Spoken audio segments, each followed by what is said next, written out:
Down syndrome, है ना, that is antenatal diagnosis. Antenatal diagnosis ये बहुत इंपॉर्टेंट है। एंटीनेटल डायग्नोसिस की अगर बात किया जाए तो यहाँ पे जो सबसे पहली चीज हम लोग लिखेंगे, ट्रिपल टेस्ट कराते हैं। मदर का ब्लड लेते हैं और 3 चीजें देखते हैं, और इनमें से कुछ चीजें बढ़ी होंगी, कुछ चीजें कम होंगी नॉर्मल से। क्या नॉर्मल होता है, एबनॉर्मल होता है, वो नहीं देखते हैं। क्या चीजें नॉर्मल से ज्यादा मिलेंगी, क्या चीजें कम मिलेंगी, इन पे फोकस करते हैं। तो सबसे पहले हम लोग यहाँ पे लिखते हैं ट्रिपल टेस्ट। नंबर 1, 3 चीज देखेंगे मदर के ब्लड में। ट्रिपल टेस्ट इन मैटरनल ब्लड या सीरम। मदर का ब्लड विड्रॉ करेंगे और यहाँ पे कुछ चीजें देखेंगे। तो मदर के ब्लड में हम लोग 3 चीज देखते हैं। पहली चीज एस्ट्रोजन से रिलेटेड कंपाउंड, तो हम लोग कहते हैं अनकॉन्जुगेटेड एस्ट्रोजन। अनकॉन्जुगेटेड एस्ट्रोजन, ये सब आप लोग गायनी में ज्यादा पढ़ोगे, इसी को कहते हैं एस्ट्रियोल। ठीक है, अनकॉन्जुगेटेड एस्ट्रोजन ये आपका एस्ट्रियोल है, ये कम हो जाएगा, डिक्रीज्ड। एक एरो बना देते हैं, इससे आप लोग समझिएगा, ये कम हो जाता है, डिक्रीज्ड। सेकेंड चीज है, यहाँ पे हम लोग देखते हैं अल्फा फीटोप्रोटीन। फीटस जो लिवर होता है फीटस का, वो अल्फा फीटोप्रोटीन सिक्रीट करता है, डाउन सिंड्रोम में कम सिक्रीट करता है। तो मैटरनल सीरम अल्फा फीटोप्रोटीन, इसको अगर देखा जाए ये आपका AFP होता है, और पूरा अगर देखा जाए तो मैटरनल सीरम अल्फा फीटोप्रोटीन। जो फीटस का लिवर होता है एक प्रोटीन सिंथेसाइज करता है जिसको हम लोग कहते हैं अल्फा फीटोप्रोटीन, तो डाउन सिंड्रोम में कम सिंथेसाइज होता है, तो इसको भी हम लोग लिख लेते हैं डिक्रीज्ड। होपफुली सबको ये दिख रहा होगा, थोड़ा किनारे हो जा रहा है। देन थर्ड चीज है, ये बढ़ा होगा, ठीक है, और ये मदर का प्लेसेंटा सिक्रीट करता है HCG। प्रेगनेंसी टेस्ट में भी आप लोग इसी की हेल्प लेते हो, तो ह्यूमन कोरियोनिक गोनेडोट्रोपिन, ठीक है, HCG, इसका लेवल बढ़ जाता है। गायनी में आप लोग पढ़ोगे ह्यूमन कोरियोनिक गोनेडोट्रोपिन, इसको प्लेसेंटा सिक्रीट करता है, secreted by placenta, secreted by placenta. आइए थोड़ा सा और अपना नॉलेज बढ़ाते हैं। इन 3 टेस्ट से अगर मान लो चलो ठीक है 50-50 आया, एक टेस्ट और बढ़ा देते हैं हम लोग, ठीक है, प्लेसेंटा ही उसे भी सिक्रीट करता है, एक सब्सटेंस और होता है इनहिबिन A। तो क्वाड्रुपल टेस्ट पे हम लोग चलते हैं। सेकंड हम लोग यहाँ पे देख लेते हैं, ब्लैक का भी यूज करते हैं, quadruple test. Quadruple test, triple test में एक टेस्ट बढ़ा दोगे, ट्रिपल टेस्ट प्लस आप लोग देखते हैं इनहिबिन A, ये बढ़ा हुआ होता है, इसको भी प्लेसेंटा सिक्रीट करता है। तो प्लेसेंटा ने अपना काम बखूबी किया है, तो ये क्वाड्रुपल टेस्ट हो गया। तो हम लोगों ने 3-4 चीजें देख ली, एक तो एस्ट्रोजन देख लिया, और एक अल्फा फीटोप्रोटीन देख लिया, फिर हम लोग HCG देख लेते हैं, ह्यूमन कोरियोनिक गोनेडोट्रोपिन।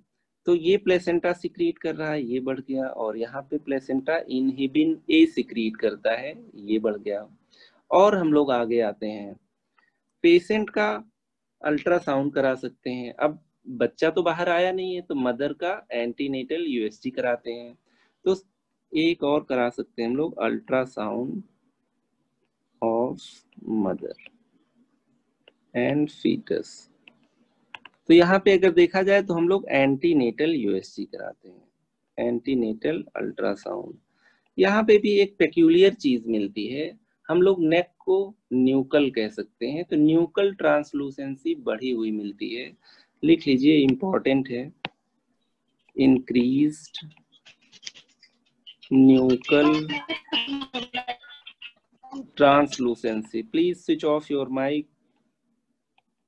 ट्रांसलूसेंसी, या इसी को increased neck fold thickness, increased neck fold thickness. ठीक है, यहाँ पे इसका नेक थोड़ा सा ट्रांसलूसेंट हो जाएगा, तो मैं आपको डायग्राम भी दिखा देता हूँ ताकि आप लोग इसको रिलेट कर पाओ। तो मेरे पास डायग्राम है, मैं यहाँ से पिक कर लेता हूँ। एक बहुत इंपॉर्टेंट चीज है, जब आप अल्ट्रासाउंड करोगे ऐसे बच्चे का, एंटीनेटल अल्ट्रासाउंड मतलब मदर का, तो यहाँ पे जितना मैं दिखा सकता हूँ इस डायग्राम में, ये बच्चा है आपका। ठीक है, ये अल्ट्रासाउंड की पिक्चर है, हम लोग देख रहे हैं न्यूकल ट्रांसलूसेंसी। ठीक है, न्यूकल का मतलब नेक, बच्चे का कुछ इस तरीके से ओरिएंटेशन है जो आप देख पा रहे हो, ये नेक रीजन है। तो जितना ज्यादा ट्रांसलूसेंसी होगी उतना ज्यादा ब्लैक होगा, ट्रांसलूसेंसी ब्लैक। तो यहाँ पे नेक में एडिमा हो जाता है। ठीक है, स्किन एडिमा मतलब वहाँ वाटर कलेक्ट हो जाता है जो कि ब्लैक दिखता है, तो इसी को हम लोग कहते हैं न्यूकल ट्रांसलूसेंसी। ये आपका नेक है, जो मैंने ये डायग्राम बनाया है इसमें ये नेक है। तो यहाँ पे न्यूकल ट्रांसलूसेंसी जो ब्लैक है बहुत पतला सा है, लेस देन 2 मिलीमीटर, ये नॉर्मल होता है। यहाँ पे देखो वही ट्रांसलूसेंसी, वही ब्लैक वाला पोर्शन ज्यादा है, ग्रेटर देन 4 मिलीमीटर हो जाए अगर अल्ट्रासाउंड करो। नेक की स्किन फोल्ड थिकनेस तो हम लोग कह देते हैं न्यूकल ट्रांसलूसेंसी पॉजिटिव है, और ये पेशेंट जो आएगा दुनिया में कल को डाउन सिंड्रोम का है। एबॉर्शन किया जा सकता है सोशल बर्डन कम करने के लिए। और हम लोग मेन तो भूल ही गए, कैरियोटाइपिंग भी कराएंगे, बच्चा भी आया नहीं है, तो हम लोग अब क्या करा सकते हैं, एमनियोसेंटेसिस करा सकते हैं, क्रोनिक विलस सैंपलिंग करा सकते हैं, उसको भी देख लेते हैं। और हम लोग क्या करा सकते हैं, कैरियोटाइपिंग। फोर्थ है कैरियोटाइपिंग। देखिए कितना इजी है, कैरियोटाइपिंग मतलब स्टडी ऑफ क्रोमोसोम्स। अब पहले तो यहाँ पे एक डायग्राम ये इंसर्ट करें, कैरियोटाइपिंग जो हम लोगों ने पहले देखा था। तो यहाँ पे हम लोग मिलेगा क्या, ट्राइसोमी 21। तो देख लेते हैं ट्राइसोमी 21, हम लोगों ने पहले भी देखा था ट्राइसोमी 21। एक डायग्राम और यहाँ पे पिक कर लेते हैं।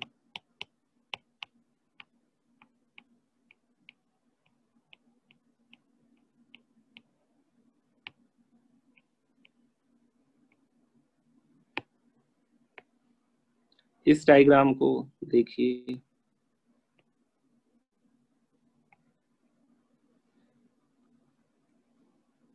तो यहाँ पे ये पहला वाला पेयर है आपका, ये थर्ड पेयर है, ये फिफ्थ पेयर है, इसी तरीके से ये 21st पेयर है। तो यहाँ पे 2 के बजाय 3 है, तो ये आपका ट्राइसोमी है। ट्राइसोमी 21 मतलब ये डाउन सिंड्रोम है ना। और यहाँ पे एक एक्स है एक वाई है, इसका मतलब ये डाउन सिंड्रोम का मेल है ना। अब देखो बच्चा तो दुनिया में आया नहीं, तो कैसे हम लोग कैरियोटाइपिंग करेंगे, टिश्यू कौन सा लेंगे। इसके लिए हमारे पास 2 तरीके हैं। पहला तरीका है, हम लोग कर सकते हैं, कोरियन होता है जो आपके बच्चे के फीटल मेम्ब्रेन्स होते हैं जिससे वो कवर्ड होता है, उसमें कुछ विलाई होते हैं, अभी डायग्राम में देख लेते हैं। तो पहला हम लोग करते हैं chorionic villus sampling. Chorionic villus sampling, थोड़ा सा वहां से हम लोग निकाल लेते हैं निडल से, जिसको CVS कहते हो। फिर यहाँ से जो सेल्स होंगी वो फीटल सेल्स होती हैं, तो फिर इसमें कैरियोटाइपिंग करेंगे। दूसरी चीज हमारे पास होती है, हम लोग एमनियोसेंटेसिस कर लें, बच्चे के अराउंड जो फ्लूइड होता है उसको ड्रेन कर लें, और उसमें बच्चे की कुछ सेल्स आ जाती हैं जिनकी स्टडी कर लेंगे।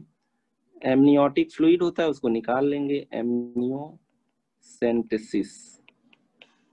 ठीक है, इन एमनियोटिक फ्लूइड, एमनियोटिक फ्लूइड, तो बच्चे के जो किनारे किनारे फ्लूइड होता है वो एमनियोटिक फ्लूइड होता है। तो यहाँ से हम लोग सेल ले लेंगे और उसके सेल की कैरियोटाइपिंग कराएंगे, तो हमें इस तरीके से मिलेगा। और डायग्राम देख लेते हैं CVS कैसे करते हैं।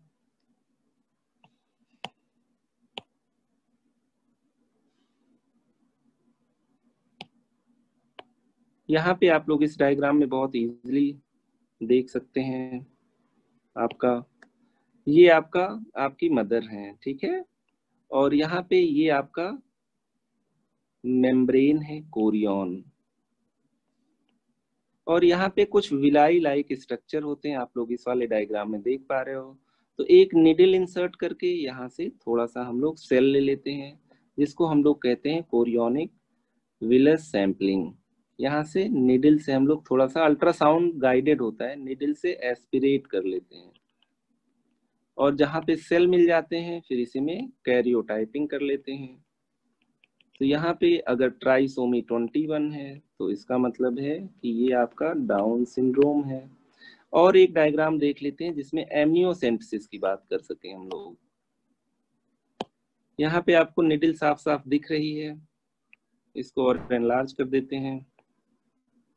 ठीक है, इसको पूरे इस पे ले लिया। तो ये अल्ट्रासाउंड का प्रोब है, यूएसजी का प्रोब है, इससे हम लोग देखते रहते हैं निडल कहाँ जा रही है, नहीं तो बच्चे को चुभो दोगे।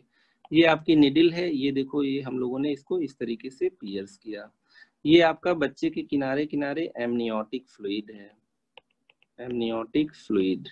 ठीक है, एमनियन सबसे अंदर वाली लेयर होती है, उसके अंदर जो फ्लूइड होता है एमनियोटिक फ्लूइड, ये एमनियोटिक फ्लूइड है। यहाँ पे बच्चे की सेल्स होंगी और फिर आपकी इससे कैरियोटाइपिंग कर लेंगे और हम लोग फिगर आउट कर लेंगे कि डाउन सिंड्रोम आने वाला है कि नॉर्मल है। नॉर्मल आ रहा है तो कुछ नहीं करेंगे, डाउन सिंड्रोम का है तो हम लोग अबॉर्ट कर सकते हैं। तो यहाँ पे अगर देखें special feature about down syndrome, जिसपे उसको थोड़ा सा नाज होना चाहिए, special feature of down syndrome. इसमें कुछ स्पेशल है, अच्छा भी कह सकते हैं, कुछ खराब है।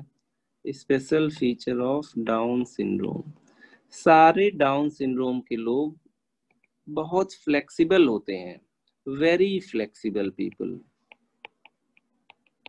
फ्लेक्सिबल, और इसीलिए ये लोग वेरी गुड योगा, बहुत अच्छा योगा वगैरह करते हैं, गुड योगा, क्योंकि बहुत फ्लेक्सिबल होते हैं। ये सर को भी, सॉरी पैर को भी अपने सिर के किनारे मोड़ सकते हैं। ठीक है, योगा आप लोगों ने देखा होगा, वेरी फ्लेक्सिबल।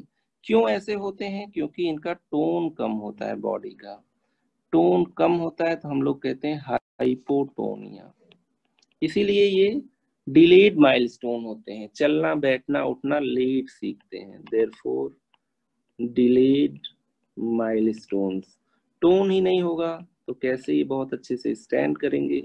तो हम लोग कहते हैं एग्जाम्पल लेट स्टैंडिंग। इंसान 1 साल की एज पे बिना सपोर्ट के स्टैंड कर सकता है, लेकिन ये लोग उतने अच्छे से नहीं। ट्रीटमेंट क्या है? जीभ बड़ी है, काम कम कर रही है, बॉडी का टोन कम है, तो स्पीच थेरेपी दीजिए और बॉडी का थोड़ा सा फिजिकल एक्सरसाइज कराइए, जिसको फिजियोथेरेपी कहते हैं। ट्रीटमेंट की अगर बात किया जाए, वेरी सिंपल, जो आपके कॉम्प्लिकेशन है, हार्ट डिफेक्ट है उसे ठीक करो, थायराइड गड़बड़ है उसे थायरॉक्सिन दो। लेकिन अगर नहीं कोई प्रॉब्लम है तो सिंपली यहाँ पे फिजियोथेरेपी कराइए ताकि टोन और इम्प्रूव करे। ठीक है, दूसरा, बोलने में भी काफी प्रॉब्लम होती है ऐसे बच्चों को, तो स्पीच थेरेपी। ठीक है, that's all about down syndrome. Chat section में रिवाइज करो।